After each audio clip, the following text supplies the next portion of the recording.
packed them neatly one by one. I wasn't doing it to be cruel. I just didn't want her here anymore. At some point my phone buzzed. A message from her. "Hey, how are you? Just checking in. Just checking in." Like I was a subscription, she'd paused. I stared at the message for a long time. Then I typed back, "Fine, take your time." She left it on scene. That night I lay on the couch instead of the bed. I kept replaying her laugh from the video. The sound of it, carefree, happy, not fake, real. And that was the part that broke me the most. She wasn't pretending. She was genuinely happy, just not with me. By the next day, something inside me had changed completely. I wasn't the same man who believed she just needed space. I'd seen too much, felt too much, and I wasn't going to beg, so I made it simple. I ordered new locks, reset every password, removed her name from everything. Lease, insurance, bank, wedding contracts. Everything that tied her to my world was gone. It didn't feel vengeful. It felt necessary. Like cleaning up after a storm. When I was done, I stood by the window again, same view, same silence. This time I didn't feel small.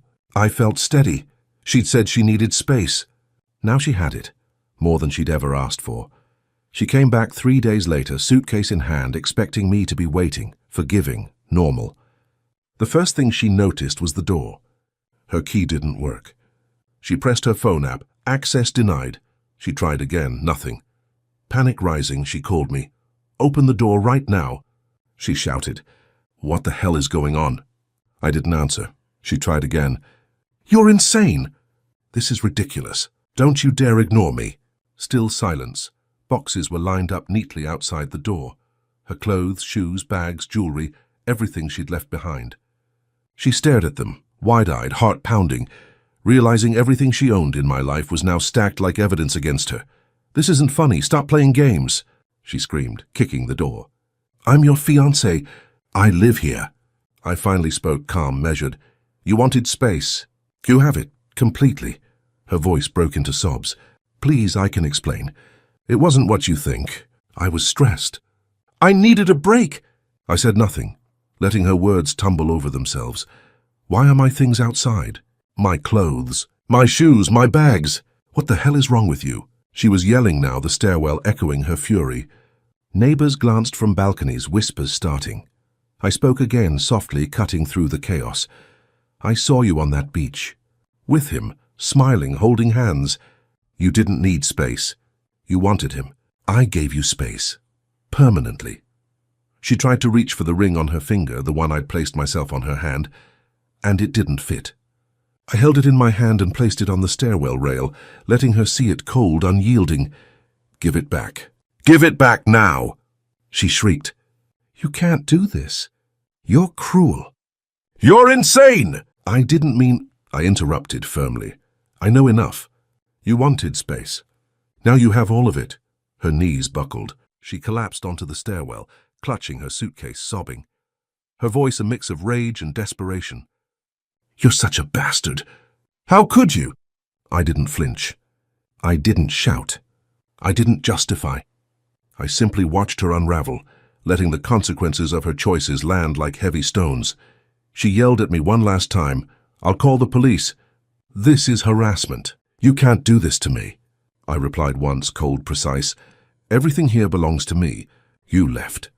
Finally, exhausted and defeated, she sat on the steps, holding the ring to her chest, staring at the boxes, at the door she could no longer open, at the life she had lost in 3 days. She looked up at me once, silently begging for a reprieve.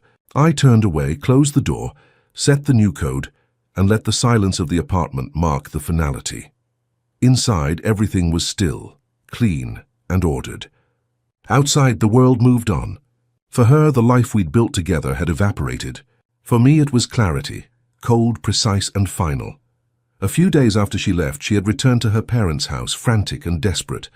Her calls and messages didn't stop. "Open the door! I've been with you for 4 years. You can't just throw me out." She screamed, her voice cracking with panic. "You're cruel, heartless. You've ruined everything. I'll post online. Everyone will know how cruel you are." I didn't answer. Another call came. "You slept with me for 4 years. And now you're finding some excuse to get rid of me?" Her tone rose, desperate and accusing. You're lying! You're heartless. You'll regret this. I picked up once, calm and measured. You wanted space. You have it, completely. She screamed, sobbed, cursed, dragging her phone across the table, clawing at her parents' door as though she could reach me. Her threats to post online to humiliate me publicly fell flat. The truth had already landed, clear, cold, undeniable. Her sobs became frantic pleading. Please, I didn't mean it. We can fix this. You can't do this after everything. I remained silent, letting her humiliation unfold. Every call, every accusation, every desperate attempt only highlighted the consequences of her choices. Then came the news through a mutual friend. She had gone back to him. The ex from Bali, thinking she could find comfort or escape in familiarity. But within days he left her for someone new. She had tried to escape responsibility, to reclaim control, and now faced humiliation a second time. Her world had shrunk to a bedroom at her parents' house, half-packed bags, and the bitter knowledge that betrayal carries consequences. Meanwhile, I did nothing. I didn't gloat. I didn't post or comment. The apartment, the possessions, the accounts, they're all restored. Every ring, every contract, every locked door marked the boundary she could not cross.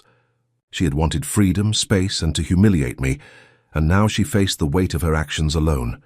By the end of the week, her frantic calls had stopped. Her threats of social media posts fizzled into nothing.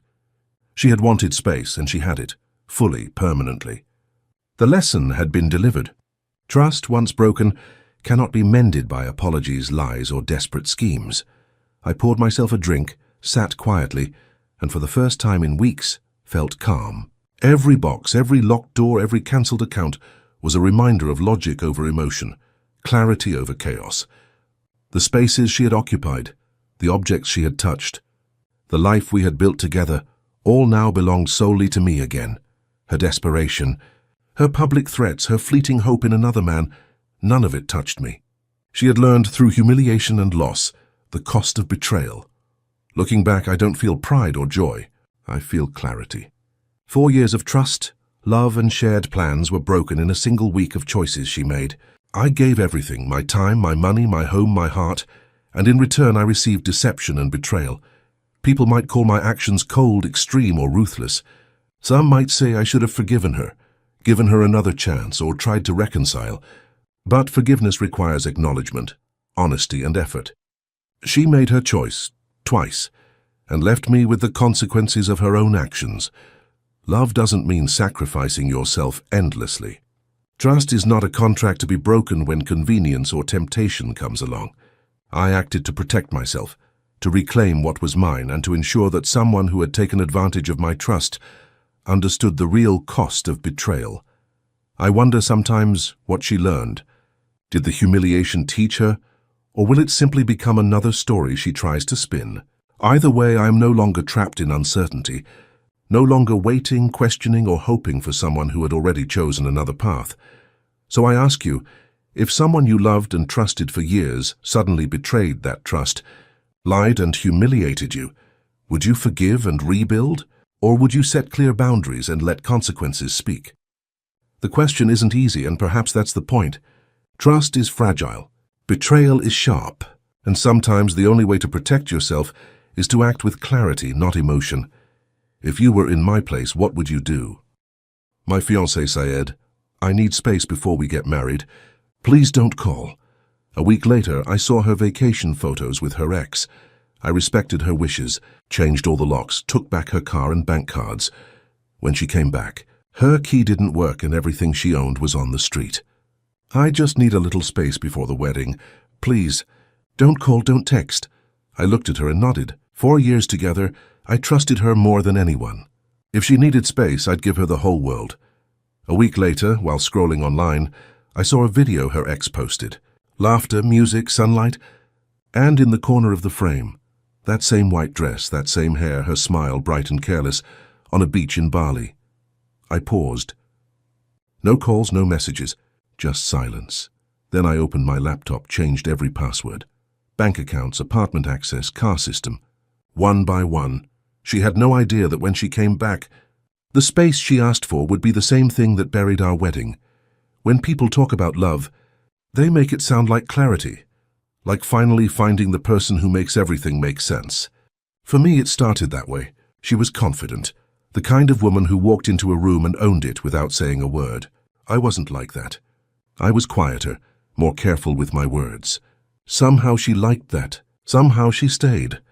Our first year together was easy. We spent weekends doing nothing, ordering food, watching something halfway through, falling asleep early. It wasn't exciting, but it felt safe. She said she liked how steady I was. I believed her. By the second year, she moved in. At first, she offered to split rent. I told her not to worry. I made more, and it didn't bother me to cover it. She smiled and said I was too good for her. It sounded sweet then. Looking back, it feels like a warning I didn't hear. She used my card for groceries, gas. The small things that made our life together easier. I never checked the balance. I just paid what needed paying. That's what trust looked like to me. Quiet, unspoken, constant. We talked about marriage one night after dinner. She brought it up. I think we're ready, she said. I agreed before she even finished. That was how she worked. She'd throw an idea into the air and I'd catch it for her. A year later, I proposed. A small vineyard outside the city, just the two of us. She cried when I asked. Said I was everything she'd ever wanted. I believed that too. After that, everything became about the wedding. Dress fittings, catering, deposits, color schemes. Things I didn't understand but paid for anyway. She wanted it perfect and I wanted her happy. That was the deal. She quit her job a few months before the wedding. Said she wanted to focus on planning and that her boss didn't respect her time. I told her it was fine. I covered everything. Rent, groceries, her car payment, even her gym membership. I didn't mind. Love doesn't count receipts. Sometimes she'd buy something unnecessary. Jewelry, a designer bag, expensive skincare. Then she'd smile and say, I'll make it up to you after the wedding. And I'd laugh. Tell her she already had. That was the kind of man I was, and easy to please. Easy to convince. But somewhere between cake tastings and venue calls, she started to change. She went out more. Said she was meeting friends. Sometimes she came home late. Sometimes she didn't come home at all. When I asked, she'd say she was just tired, just overwhelmed. Her tone was soft, careful, like she didn't want to start something. I told myself it was normal. Stress before a wedding. Everyone talked about it like a rite of passage. I convinced myself to stay calm, to be patient. That's what a good fiancé would do. But one night, while we were in bed, she turned to me and asked, Do you ever think we're moving too fast? I stared at her. It's been 4 years, I said. She smiled a little. I just need to make sure I'm ready. Ready for what? I almost asked, but something in her face stopped me. She wasn't nervous. She was thinking, planning. A few days later, she got distant, always on her phone. Always busy, I didn't press. I kept giving her space, thinking I was being understanding. Then one morning, she packed a small suitcase. Said she was staying at her sister's for a week. I just need a little space before the wedding, she said. She asked me not to call, not to text. Said she'd reach out when she was ready. Her voice was calm, rehearsed even.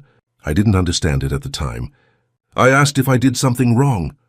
She said no, hugged me quickly and left. I watched her go, suitcase rolling down the hallway. The door clicked shut. It was the quietest sound, but it stayed in my head all day. That week, I tried to keep busy. I went to work, came home to the empty apartment, stared at her shoes by the door. I told myself it was temporary. When my friend asked about her, I said she was just taking time to breathe. He didn't look convinced. You sure everything's fine? Yeah, I said. She'll be back? I believed it. I always believed her. I even sent the final payments for the venue and photographer that week. She'd told me to confirm them before she left. Said she'd handle the rest once she came back. I didn't think twice, because love to me wasn't about proof. It was about trust, and I had no idea I was paying for my own heartbreak. A week passed before I saw it. I wasn't looking for her, not really. I'd promised I wouldn't call or text, and for days I kept that promise like it meant something. Then one night, scrolling aimlessly, a video appeared. A beach, music, people laughing. Just background noise until I saw her. The frame was shaky, the lighting poor, but there was no mistaking her. That laugh, that white dress I bought her last summer, the small tattoo on the back of her neck. And beside her, holding her hand, was her ex. The sound in my head went quiet. I replayed it once, twice, 10 times. Each time it felt heavier. My fingers were numb on the phone. For a moment I thought maybe it was old. Maybe someone reposted an old clip. But then I saw the timestamp. 3 days ago, my throat closed up. It wasn't anger, not yet. It was disbelief so heavy it made it hard to breathe. I tried to convince myself there was some explanation. A coincidence, a misunderstanding, something, anything. But deep down I knew. I'd known for weeks. The late nights, the stress, the distance. I just didn't want to believe what my gut was screaming. I called her once, twice, no answer. On the third try, the line went straight to voicemail. Her voice came through, a warm, rehearsed, familiar. "Hey, it's me. Leave a message." I didn't. I just listened to it in silence, then ended the call. The apartment was too quiet. Every trace of her was still there. Her perfume on the pillow, her jacket on the chair, the half-empty bottle of shampoo in the shower. I sat down on the edge of the bed, phone still in my hand, staring at nothing. My heart wasn't racing. It just hurt. Like something heavy pressing against my chest, refusing to let go. I stayed like that for hours. No music, no lights, no movement. Just the sound of the city leaking through the windows. Around midnight I poured a drink and sat by the window, watching the street below. I thought about the wedding, the house, the years I spent trying to make her feel safe, loved, secure. I thought about the time she told me, "You're too good for me." Maybe she was right. By morning I wasn't angry anymore. I was empty, the kind of empty that feels calm, cold, focused. That's when I opened the laptop, not to check her social media again, not to write her. Just to take my life back, bank first. Password changed. Then the car access. Then the apartment smart lock. Click, click, click. Each sound echoed like a door closing somewhere inside me. Next came the joint account. I transferred the remaining balance into my own and deactivated her card. Then I called the jeweler. When he asked why I wanted to cancel the wedding set, I said, "The bride changed her mind." My voice didn't even shake. One by one, I started erasing her from the logistics of my life. The wedding planner, the venue, the florist, all cancelled within an hour. By noon, our future didn't exist anymore. When I was done, I sat in the kitchen with my coffee and looked at the boxes I'd started filling. Her clothes, her shoes, her skincare, all the things she'd left scattered around. I